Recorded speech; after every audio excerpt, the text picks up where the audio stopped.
The Rambam Perek Aleph Halacha Hey Shiur Shofar. The measure of how long a shofar has to be, a minimum amount, is Kadesh Yechazenu b'Yodoi. You should be able to hold it in his hand. Yeroeh lekan lekan. You should be able to see both ends of it, the part that goes in his mouth and the part that the noise, the voice comes from.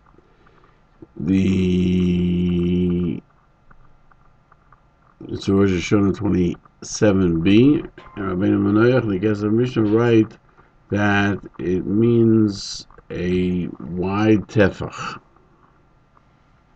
which is like 5 fingers. How much is a tefach? The Rambam writes a tefach is 4 fingers. When every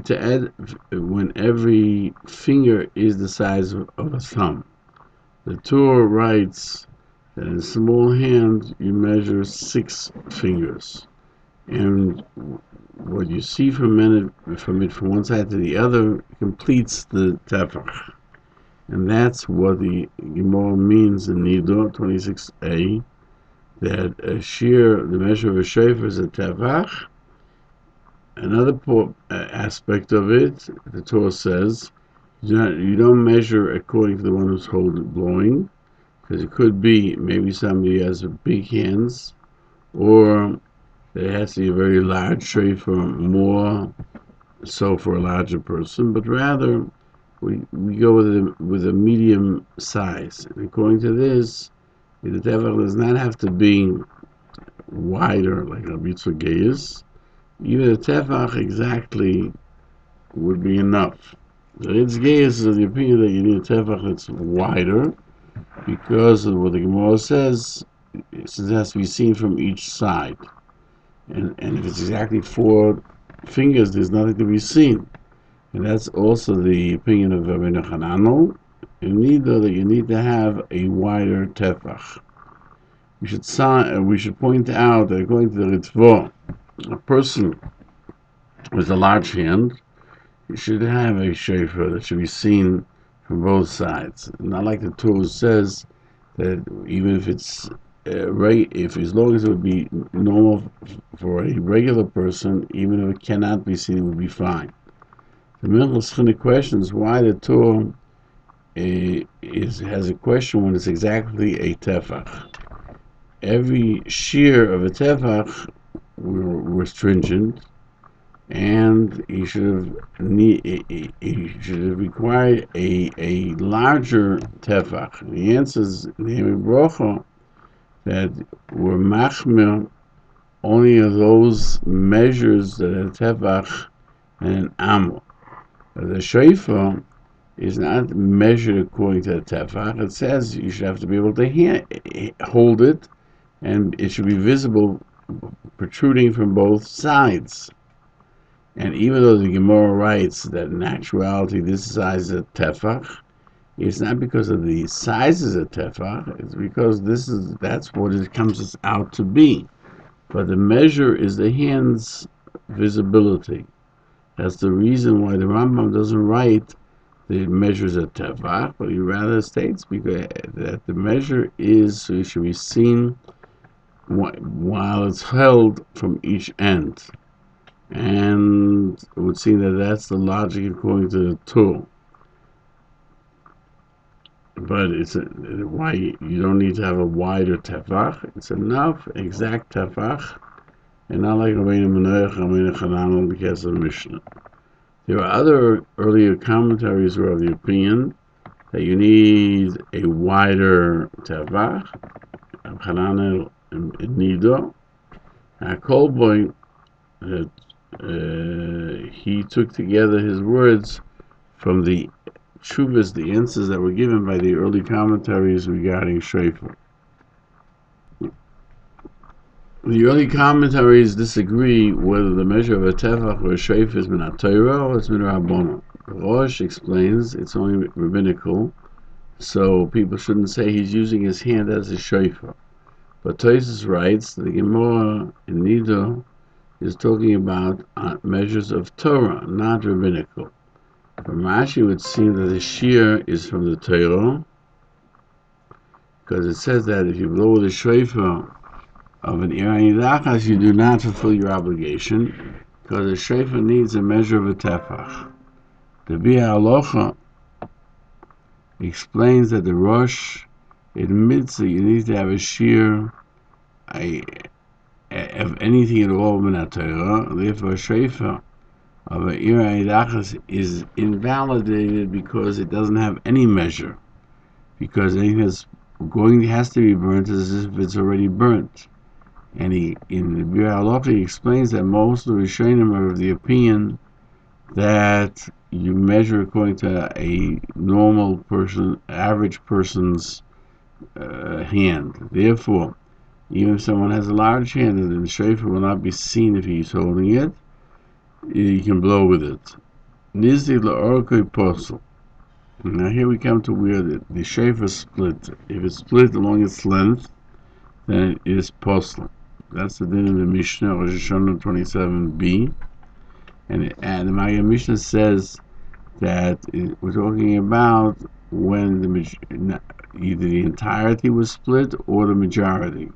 But if only a little bit was split, it is not invalidated, like many of the Meforshim. Now, if it cracked in the width, meaning if when you crack it, where's the split? So let's assume you have two tvachim, and the split is after the tefach. If you have a tefach, then it's kosher, and it's ki'ilu nichas mimokem hasedek. And we view what's left over after this crack as not being present. There are those who say you need the full amount towards his mouth and not towards where the voice comes out. And if those are right, then it doesn't matter whether from either side. And one should be stringent that the shiur should be more a tefach at least near the mouth. And the continuation is considered as if it's not there. So it would seem from the Rambam, he writes, it says if it's cut off from the place of the split. And as the Mishnah explains, only if it remained from the shiur of blowing towards the mouth, he should hold it in his hands. It should be seen from each side. But the Baalei Itur writes, and the Ritzgeus says kosher, even when the crack is on the side of where the mouthpiece is, and you have less than a tefach from the mouth till the crack. Beis Yosef writes to infer in the name of the Ran that this is the Rambam's position, because Rambam says it's as if it was cut off from that point, which means you have to have till that point of tefach. Menorach writes that the Rambam doesn't actually clarify that it should be on the side of the mouth. He says whatever's left should be that once you have the measure of one side, then whatever's left is as if it's not there. So it would seem it doesn't matter whether it's above, meaning before the crack or after the crack. It would be kosher. The Mishnah Berurah adds that even though if you would take away the portion from the mouth and it's not there, there's nothing between his mouth and touching the shofar, it's not considered a separation because he's actually touching the horn. And when we have no other shofar, you can rely on this logic. As we find the Sha'ar Tzion, that the Ritva and the Peirush agree to this idea. The Ritva concludes that it's more correct to be stringent because Rashi said so, that it should remain the portion that has a tefach only on the side that his mouth is touching, and until the crack there is a tefach. Nikib, if there's a hole, if he closed the hole with something that's not shofar, posel, it's posel. If you took shofar and closed the hole, shofar is a flexible item. It looks like a hard thing, but when you cook it, it becomes very soft. If the majority, if it's not in the middle, let's assume it's two tvachim, and it's at the very end that it had a hole, and you closed off that end hole with a portion of the shofar, then it is kosher. Rambam adds le'ikva nekovim. We're talking where the holes did not impede the voice. That it was the holes that had been closed did not change the voice. It's kosher. This is a Mishnah of Rosh Hashanah 26a. The Maggid Mishnah explains that here Rambam is of the opinion, like the Rif, that there are three conditions to cause a hole to be disregarded. One, you have to close it with a material which is shofar. Two, that it should be the hole should be not in the middle of the shofar, but in the shorter part of the shofar. Three, that the hole should not impede the sound. The Ramban means that it should not become weaker, the sound of the shofar, because of the hole.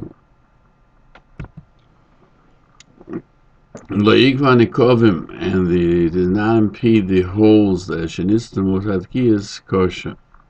If it doesn't impede it, it's kosher. The Kesef Mishnah explains that after he sealed it, the holes do not impede. Even though they would see before he sealed the holes, it could be that you could tell there was a hole. Still, once he's closed it with a material which is shofar, therefore it was never open, and it's kosher. Because if the intent of the Rambam is that before he closed it, it didn't make any change, he should have written that it was not causing any change to begin with. But the Rae cites in the Yerushalmi that if before it was sealed, the sound changed because of the holes, and that's why you couldn't blow.